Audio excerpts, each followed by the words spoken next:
Welcome. You're listening to Malicious City Podcast with Melissa Goldsmith.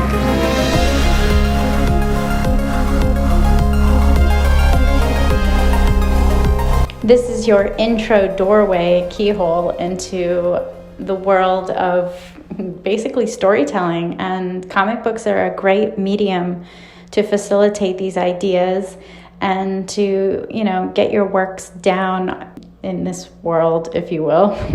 Just communicate it to the audience, communicate it to fans, to friends, and to just get this story out of you. So I'm just really stoked to sit down and get to know all of our guests. Kayden Phoenix is the author, creator of A La Brava. It's a Latina superhero world. She's got unique characters. All are really cool looking. You guys have got to check her comic books out. She's got her 5th one coming out soon. So without further ado, hey, what's going on? Good. I'm good. How are you? I'm good. This is gonna be fun. You're probably like, what is she wearing? Oh, I like it. Oh, thank you. It's like my alter ego. So cool to have you today. We can jump in and we can get started. Cool. Okay. Yeah, absolutely. Just to give you a quick idea of what's going on, basically trying to get to know the comic book community better, more so independent creative artists like yourself, people with crazy talent that are going to be the Oscar-winning comic writers of our age. Thank you. Hopefully, yeah.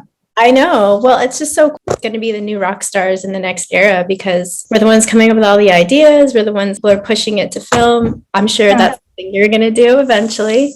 Yes. Which is awesome. But we'll get it started. So I know you're based in LA. Yes.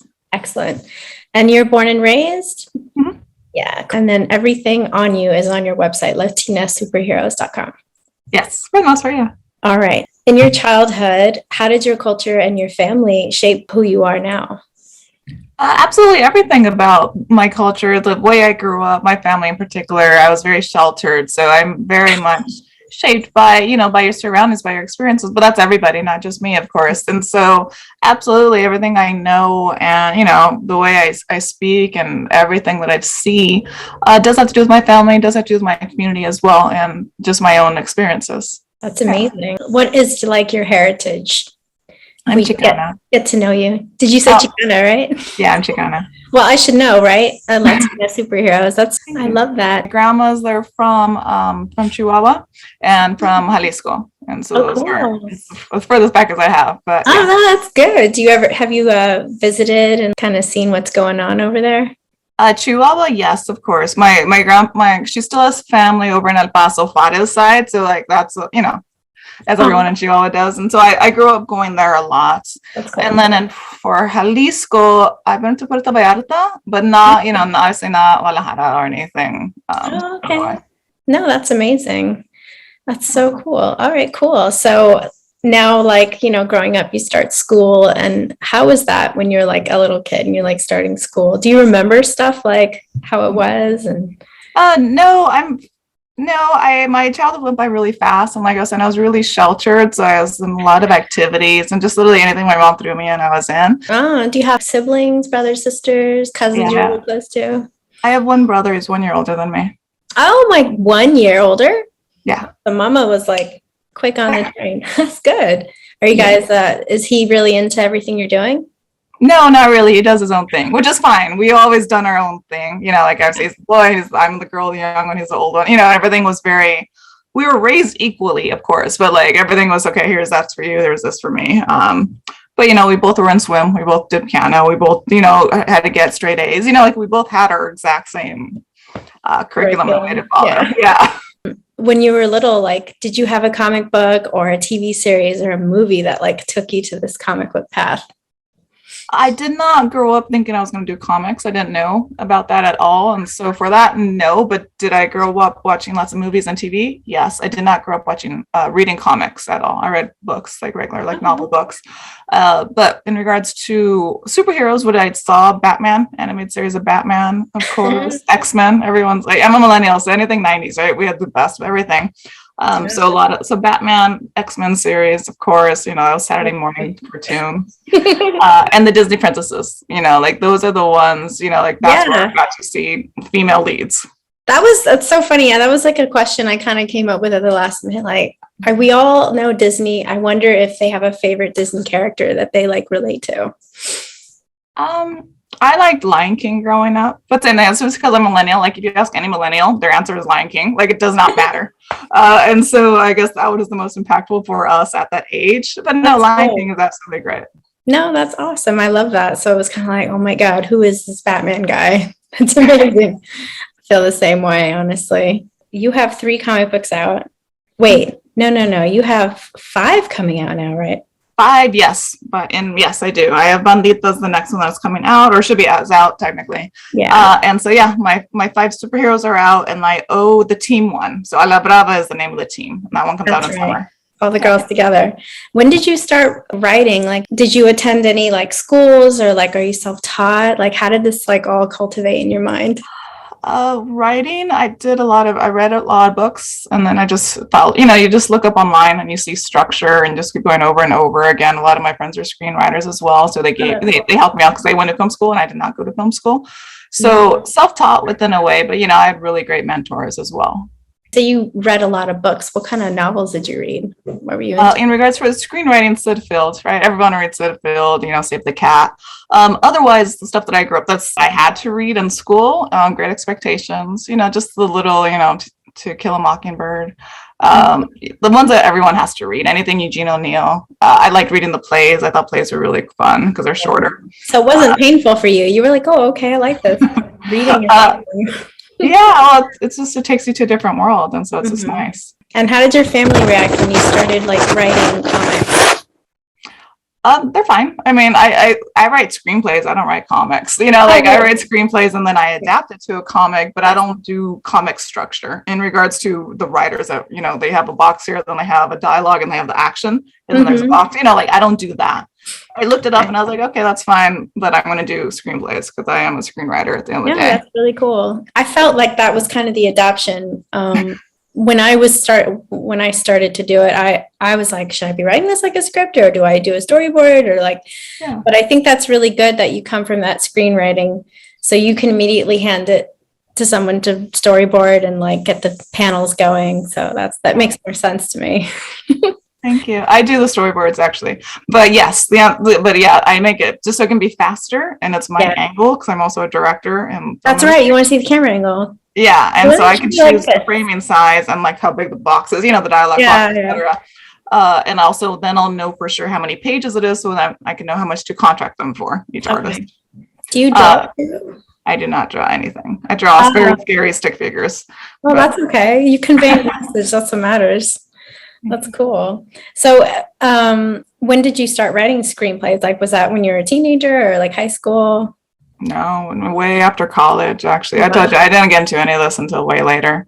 And so after college, I was doing marketing and that was really fun. Like saying I did my stuff and then I was like, there's nothing creative outlet. I don't have my creative outlet. And so I started writing and that's when I went to screenwriting instead of novels because I like filming, like I was saying. Do you see the visual more? Like books are great and you can imagine it, but a screenplay is like, I'm giving you the shot. Like this is what you're going to see. Yeah. And then just saying it's a lot simpler and easier to write 120 pages than a novel, like 500 pages, like it's a different medium. So some years ago, honestly, I've been saying that it's just practice over and over. Like my first screenplays, I thought they were great and they're absolutely horrible. But saying they got me to the next screenplay, they got me to the, and that's just me practicing. But that's amazing because so many people just stop and they're like, oh, I don't know if I can do this. But the fact that you're like, okay, this isn't that good, but let's do this again. Like that's awesome. That's so hard for people to like accomplish.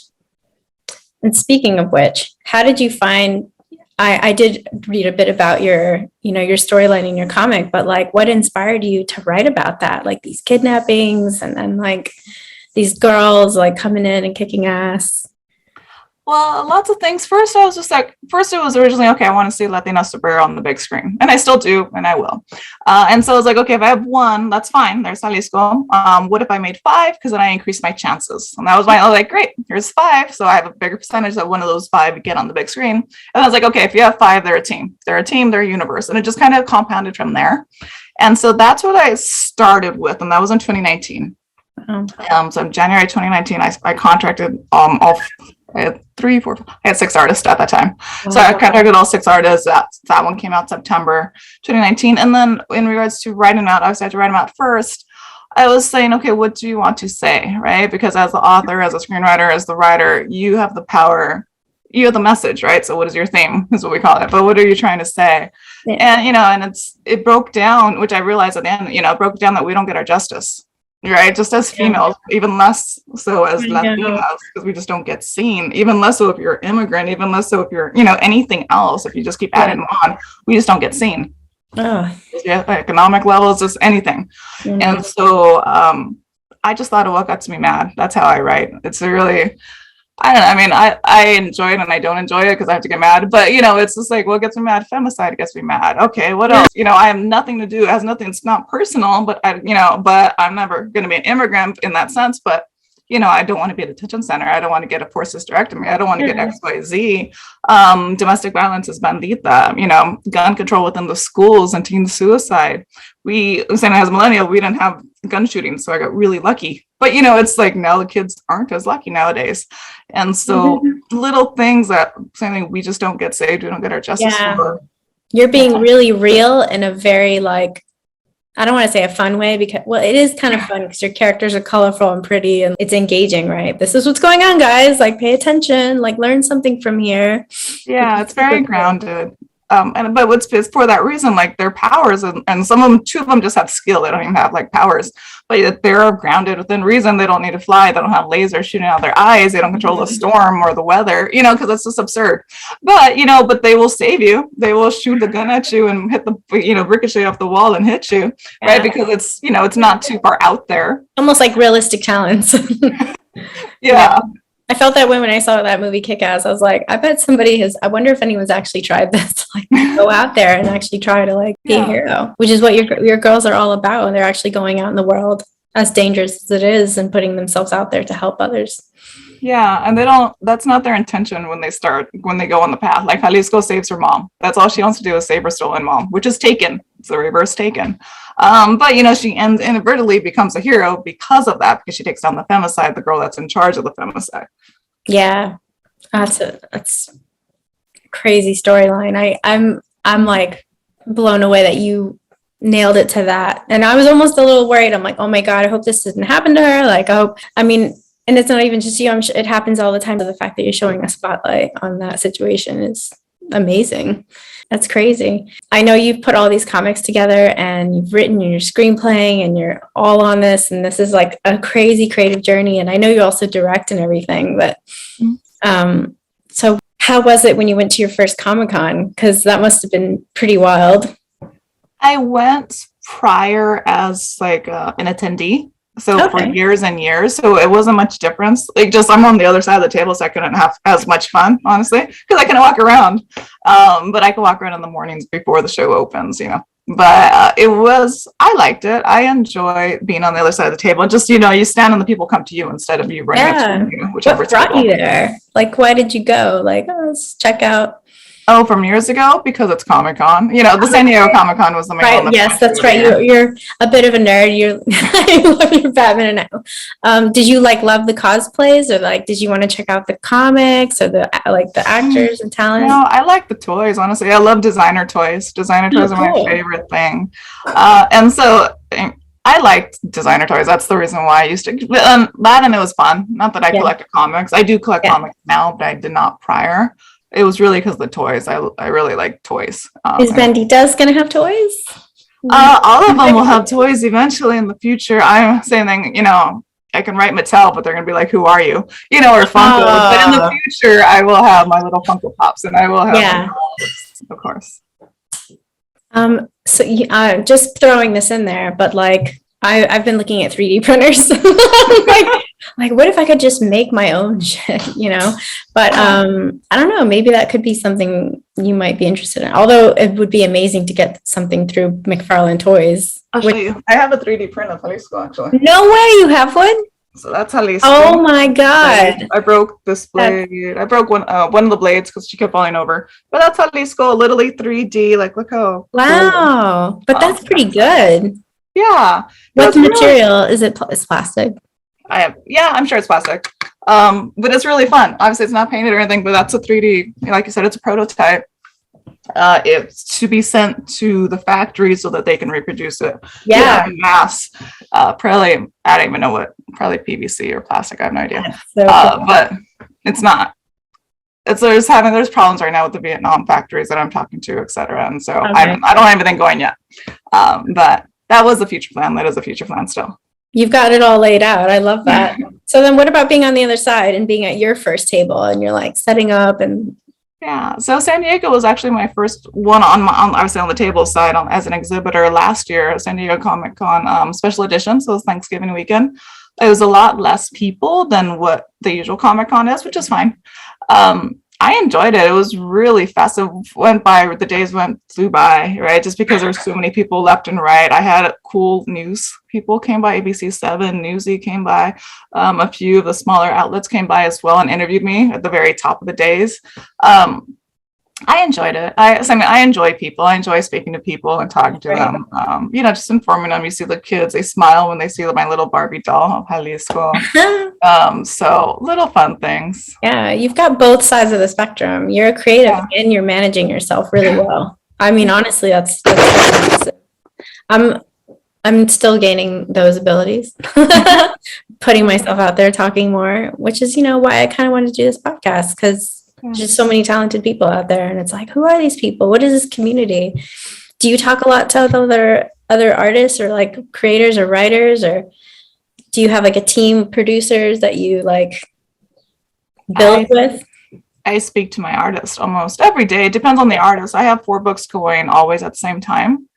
And so right now it's all the princess ones, right? La Brava, of course, is wrapping up. And then it's the princess ones as well, because that's my next series. My phase 2 is Latina native princesses. And so those are always going. So I do speak to them because we're all on separate, separate schedules for sure. But we're on different parts. Like one of them is just starting, where the other one's on the tail end, right? And so I have to talk more to my letters because she's doing La Brava, whereas this one's starting. So at the very beginning, you're a little bit more on them, seeing their work. And then when they have it down the process, you're like, okay, good, keep going. And you still check their work because that's your, if anything's your fault, it messes up, it's your fault at the end of the day, because I am the editor, I'm the producer, right? Etc. So these are not your best friends drawing for you. You're hiring like pros to get this stuff done. I have to, yeah. I mean, it's their artists, they work for hire, like that is their job at the end of the day. Yeah. Oh, that's awesome.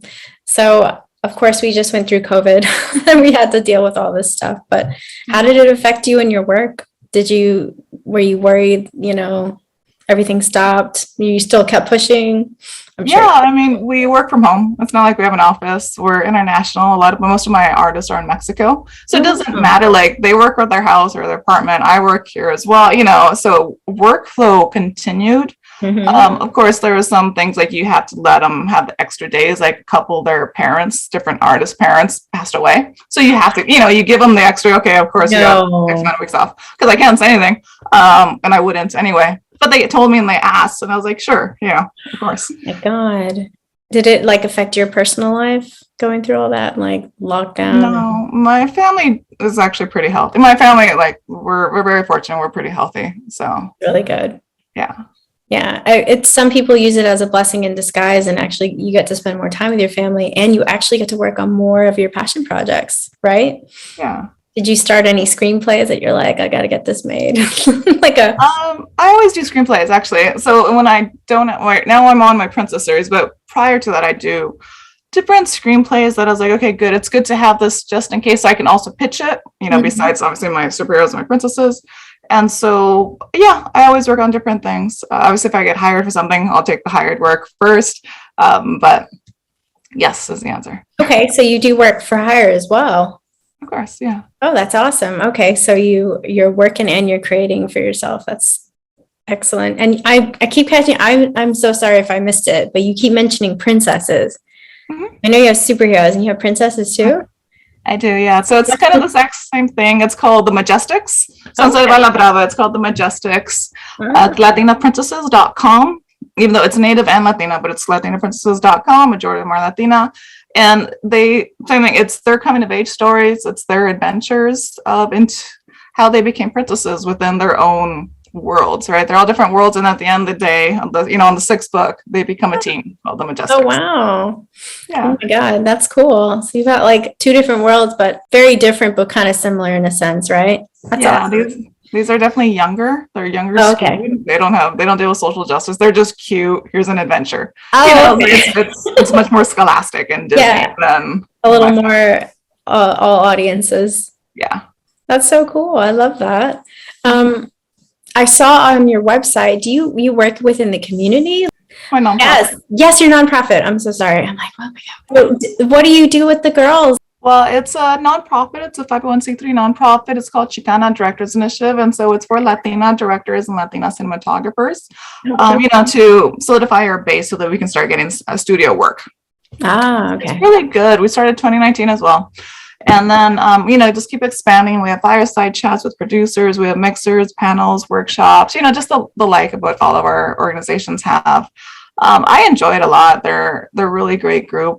They're different, ranges as well. Like obviously we have the ingenues, but we have the people that, are just solely working on TV directing, which is amazing, and cinematography as well. So we definitely have the range, which is good. And we all lift each other up. That's amazing. I feel like that's so important with community. You seem really involved with not only what you do, but what everyone else is doing around you. Do you guys have any big projects you're working on right now? No, we've just been doing the fireside chat. So like studio producers is my main thing right now. It seems to invigorate and like inspire the girls the most is what I've realized. So we had like Moises Zamora, he's the showrunner of Selena series and Netflix Selena series. We had prior to that Jillian Rodriguez. She came from Screen Gems, and then she's a president of Broken English Productions. So they do independent work, but really great studio level kind of stuff as well. And so different people, we're reaching out to other people as well. We may have a WB exec. So just something, anything to be like, okay, not necessarily tell me your story, but like how can that help me, break in through like the new barriers, right? Because the barriers change every couple of years anyway. And so just different things that'll be like, okay, what can I do to get to your level? That's crazy. What do you foresee happening in the next few years? For me, my personal goal, equality. I always say equality. Because it's so sad that I will not have equality. And so I have to fight for it. And that's the reason why I say it. But I won't have equality. But I will try and fight for it as much as I can. Oh, no. Yeah. That's horrible. See, when you say that, are you comparing yourself to like, who are you comparing yourself to, I guess? I'm comparing myself to a white, straight man. Oh.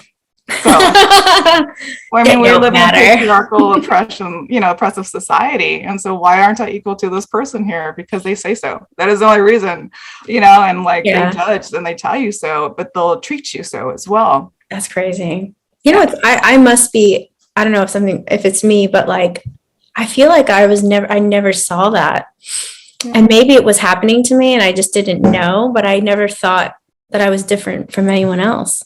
No, I didn't think so either, but the world will tell you. Go out to the world and try to be a film person, be anything in film, and you'll find out really quickly that you are not seen the same, which is unfortunate. Like I told you, I grew up very equal. My mom, my brother are not equal because we are equal. And I do think I'm equal, but to the world, I am not. And so crazy. Well, the world is changing in a better direction, and there seems to be a lot more support coming around from everywhere, and like new stories are being told that were not told before.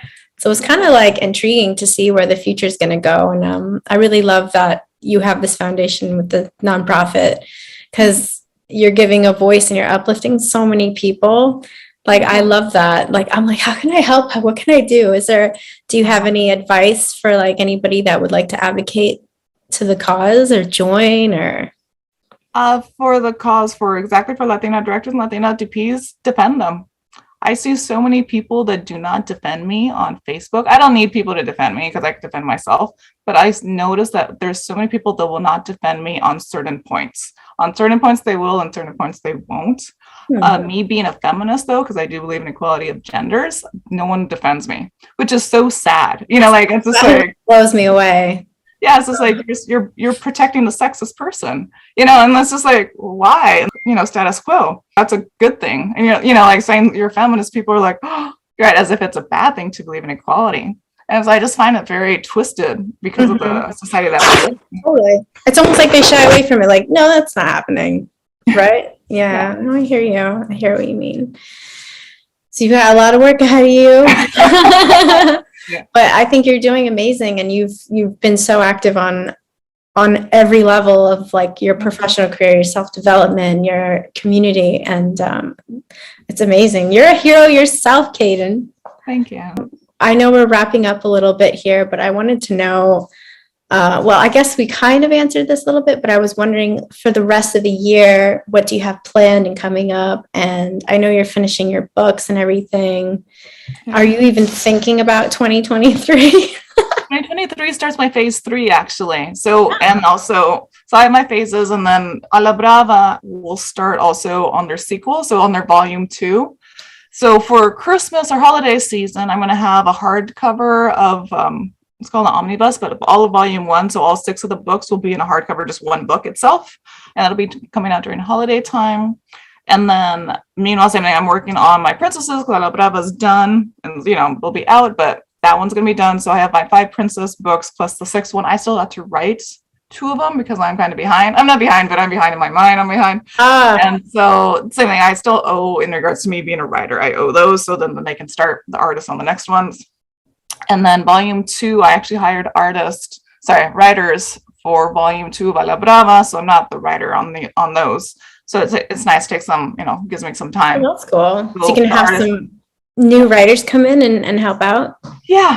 That's definitely cool. I thought of doing that. I thought of finding like a co-writer, because I'm not, trained. I didn't go to college for that. You know what I mean? So I'm like, maybe we should have someone read some of the stuff I'm doing, make sure everything's going good. And it's just good to have help, because you probably have so many projects going on. You're trying to position yourself to carry everything, and having that extra help. Yeah, no, that's great. And they're really good. They're great. They're great writers. They're screenwriters as well. They're Latina, and so it all goes back into the same purpose, right? The same cycle. Yeah. Here's a credit, here's money, here's your own book with your name on it, which is really cool as well. They obviously get the other book prior, so they understand the superheroes, blah, blah, blah. I give them the structure that I use that they have to, continue with as well. Yeah. Everything I have is very outlined and structured, and they follow very well. Excellent. So that, and then phase 3 is Latina superhero. So that's my phase 3. So it'll be male, female, and non-binary as well. And those I have ideas of who they are, but nothing is written out because I'm not there yet. That's great. And final question, really. What would you give like your younger self advice for what's to come? I don't. I have. I still. I've been asked that on prior interviews, and it's just always just keep going. Like not that I need that advice, but it's good to hear it. It's always very good, regardless of what age I'm at. It's just keep going is always the phrase that you can always say, and it always stands true. It's true. It's like just don't stop. And it's so funny. It's so easy to say that, but when you are that young and afraid of everything or what you can do, I just hope nowadays, and I know it's hard with like social media is so different than what it was like 15 years ago. I just hope that a lot of people out there that want to write and want to make stuff like what you do, I hope that they find like relief and inspiration in like just keep going, just write or draw, or you have an idea. There's so many available, like you said, you can hire someone to help you, or work with a friend if you have to do it that way to start. But it's so awesome. Well, I wanted to say thank you. And of course, hopefully we're going to see you at WonderCon, I'm sure. And you have a few other things coming up, right? WonderCon, San Diego Latino Comic Expo as well. Actually, I think my next few months are actually really good, which is nice. So anything that's a Comic-Con that's in the greater LA area, I'm for sure going to. Excellent. Yeah. That's so cool. Well, thanks again for chatting. Yeah. And hopefully we'll see you soon. And I'm looking forward to seeing your dolls out. That's going to be so sick. I'm looking forward to them as well. Oh my God. Very cool. Well, all right. Thank you so much. Thank you. Thank you so much. Have a great day. You too. Bye. Don't forget to follow Kayden Phoenix on all her social platforms on TikTok, Instagram, Facebook, Twitter. She's got Instagrams for Latina superheroes, her personal Instagram, Kayden Phoenix, and also Latina superheroes, okay? Check out Kayden Phoenix's original comic books a la Brava, her own Latina superhero universe, featuring Santa, Bandita, Jalesko, Ruka, and Loquita. These are 5 beautiful separate characters with their own stories and just beautiful artwork. And of course, please also check out her Latina princesses. Thank you so much for listening today, our first debut episode with Kayden Phoenix. Our next guest that we have is going to be Saida Wolf, and she is the author of Soulstream Comics, so definitely go check that out. Follow her on Instagram and all the good socials. And this episode 2 will be debuting June 7th, 2022. We'll see you then. Bye!